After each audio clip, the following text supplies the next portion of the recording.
Olá, seja muito bem-vindo ao primeiro vídeo do canal. Eu sou o Chicão e hoje vamos falar do dia 31, o Dia das Bruxas. E também vamos contar a história de uma bruxa queimada no centro de São Paulo. Vem comigo!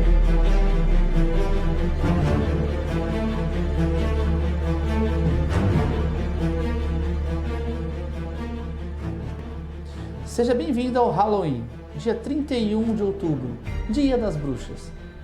O Halloween, como conhecemos, vem dos Estados Unidos, mas a sua origem não teria sido nos Estados Unidos, e sim na Irlanda e na Escócia, com o povo celta.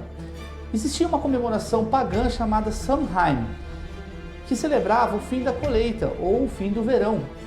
Essa celebração de Samhain era comemorada em 3 dias, no dia 31 de outubro, 1º de novembro e 2 de novembro.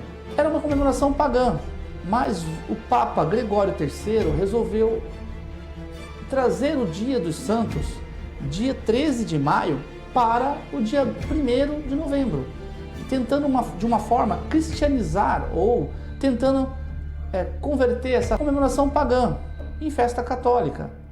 Porém, isso se misturou ao longo dos anos e conforme foi passando de uma cultura para outra, de um país para o outro, e aí chegamos no que é hoje, nos Estados Unidos. Mas como isso chegou até os Estados Unidos? Como chegamos a essa data nos Estados Unidos? Ou como foi parar nos Estados Unidos? Em 1845, há uma grande crise na Irlanda. Esse período é conhecido como a Grande Fome, devido à fome e às doenças que assolaram esse país nesse período. Estima-se que a população da Irlanda nesse período diminuiu de 20% a 25%. Devido a esse período, houve uma imigração em massa para os Estados Unidos e para o Canadá. Teria aí chegado o Samhain aos Estados Unidos. E nos Estados Unidos modificou essa cultura. Começou a comemorar isso no dia 31. Nos Estados Unidos também que é incorporado a abóbora, as fantasias, o doce e a travessura, chegando próximo do que a gente conhece hoje, do Halloween que a gente conhece hoje. Que também, essa cultura também chegou até o Brasil. Nas escolas, em algumas empresas ou amigos, existe essa festinha de fantasias do Halloween. As bruxas, elas estão no imaginário popular. As bruxas são vistas como más, né? Só que da onde vem esse termo de bruxa, né? Da onde vem tudo isso, né? Hoje nós temos bruxas na literatura, na arte e na cultura pop. Para a gente entender um pouco do termo bruxa, a gente tem que pensar voltar um pouco na Santa Inquisição ou no Santo Ofício. Quando essas personagens eram queimadas em praça pública, na região da Itália principalmente, as pessoas falavam em italiano brucia, brucia, brucia. Brucia quer dizer queimar, ou bruciare do italiano, né? Então, provavelmente numa das fogueiras alguém deve ter pronunciado brucia, brucia, brucia, e aí um estrangeiro passando e viu aquela palavra brucia, brucia e se conectou com a ré, achou que aquilo era o nome da ré. Assim nasceu esse nome bruxa, vem do italiano, queimar em italiano, que é brucia, né? Os italianos aí que me perdoam a pronúncia, né? Mas brucia quer dizer queimar, o verbo queimar no italiano. Então provavelmente um estrangeiro passando por uma praça pública lá de Roma, viu sendo queimada uma personagem e essa personagem ganhou o nome de bruxa ou Brúcia, né, no italiano, e aí ficou e percorreu todo o continente, e aí temos hoje esse nome bruxa, né? Mas todas que eram queimadas na Santa Inquisição eram bruxas? Pois bem, vamos entender um pouco a Santa Inquisição, como funcionava a Santa Inquisição. Era instaurado uma investigação, essa pessoa era presa, julgada e condenada. Por um simples fato de uma denúncia. Precisava de uma pessoa ou 2 pessoas de testemunha para falar aquela pessoa é uma feiticeira, é uma bruxa, ou ela não segue os dogmas da igreja, né? Lembrando que a Santa Inquisição é da igreja. Então, o Santo Ofício, né, é da igreja. Então, era feito um tribunal, esse tribunal julgava, condenava e executava a pessoa. Então, provavelmente, muitas dessas pessoas que foram queimadas na Santa Inquisição elas seriam pessoas que não teriam nada a ver com magia, ou com feitiçaria, ou com qualquer outra coisa que eram acusadas de ser, né? Então imagina que você tem um desafeto e você fala, é bruxa ou é bruxo. Então a pessoa não tem como provar, né? Então acaba sendo julgado, condenado e executado pela Santa Inquisição, por esse tribunal inquisitório da Santa Inquisição, do Santo Ofício. Bom, chegamos então em Portugal. A Santa Inquisição mais famosa seria da Espanha e depois de Portugal. Em Portugal, o Santo Ofício foi de 1532 a 1821, ou seja, no período de colonização do Brasil. Naquela época, em Portugal, todas as pessoas que eram condenadas por qualquer crime que seja, elas tinham duas penas. No caso da Santa Inquisição, a pena de morte na fogueira ou o degredo para o Brasil. O degredo era uma pena em Portugal, ou seja, criminoso comum lá em Portugal também tinha pena de degredo. Ou seja, a colônia precisava ser povoada. Então o que a gente faz? A gente pega e condena a degredo, manda o pessoal para cá, para o Brasil. Foi o que aconteceu por muito tempo, mas isso eu vou falar em outro vídeo sobre os náufragos, traficantes e degredados. Livro do Eduardo Bueno. Se você não conhece o Eduardo Bueno, ele tem um canal aqui, Buenas Ideias, acompanha ele lá que ele é um contador de história muito bom. Mas voltando a falar sobre esse período de colonização do Brasil, no Brasil não existia uma Santa Inquisição, não existia um Santo Ofício. Mas a igreja aqui no Brasil respondia à coroa portuguesa. Então aqui no Brasil não teve tribunal inquisitório, mas tinha missões. Vinha missões aqui para o Brasil para poder investigar, condenar e executar possíveis bruxas ou bruxos que aqui tinham. Mas lembrando que as pessoas não eram degredadas para cá? Então, no meio desse degredo ou dessa pena, né, que o pessoal vinha para cá, vinha curandeiros, vinha benzedeiras, tinha também as religiões afro, né, que vinham com os escravos. Então foi nesse período também das religiões afro no Brasil que na Umbanda, por exemplo, se usou imagens de santo para poder tentar fugir dessa parte inquisitória. Né? Lembrando que a Inquisição em Portugal foi de 1532 a 1821. Esse período de colonização no Brasil é um período também de Santa Inquisição em Portugal e missões inquisitórias aqui no Brasil. Então o que aconteceu nesse período? Existiu várias missões aqui no Brasil do Santo Ofício, existiu várias missões vindas no Brasil para julgar, condenar e punir. E várias pessoas teriam ido para a fogueira aqui no Brasil, né? Em Salvador, em outras capitais, no Rio de Janeiro, aqui em São Paulo também.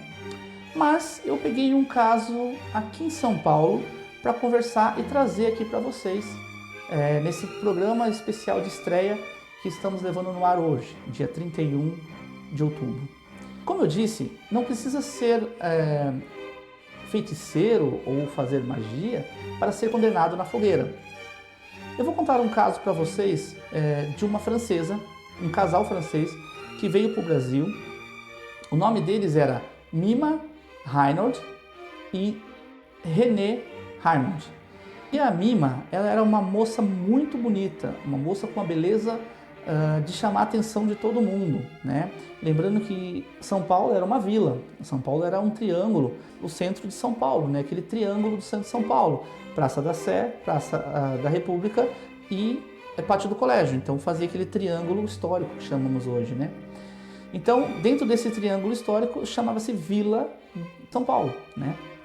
Então essa vila, eram ali os moradores, moravam ali e esse casal veio buscar vida aqui no Brasil, né? Veio com a imigração que estava em alta, em plena expansão, a imigração, e esse casal francês chegou no Brasil.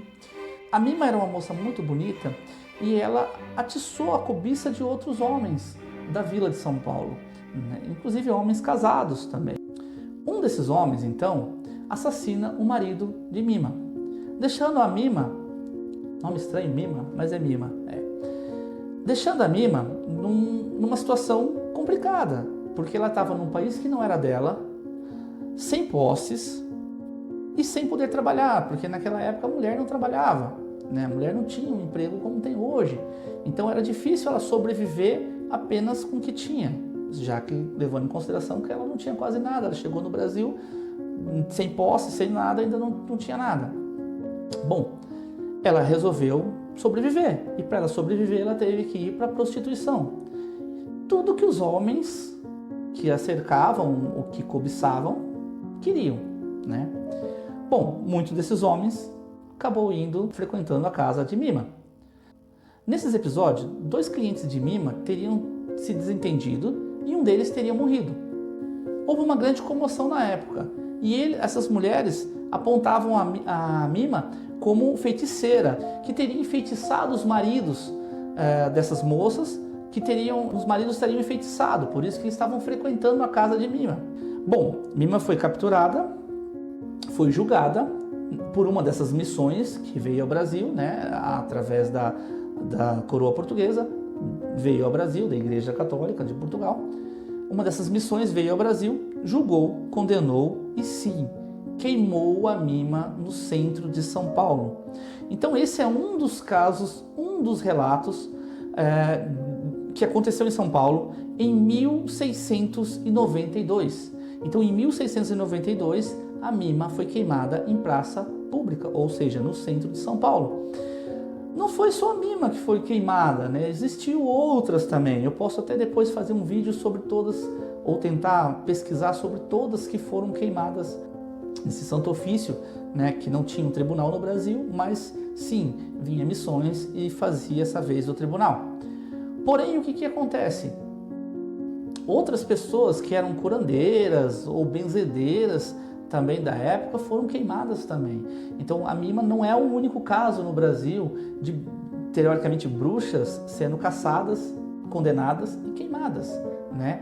Mesmo ela não tendo nada a ver com bruxaria, com feitiçaria, com nada disso. Ela era apenas uma mulher querendo sobreviver num país que não era dela.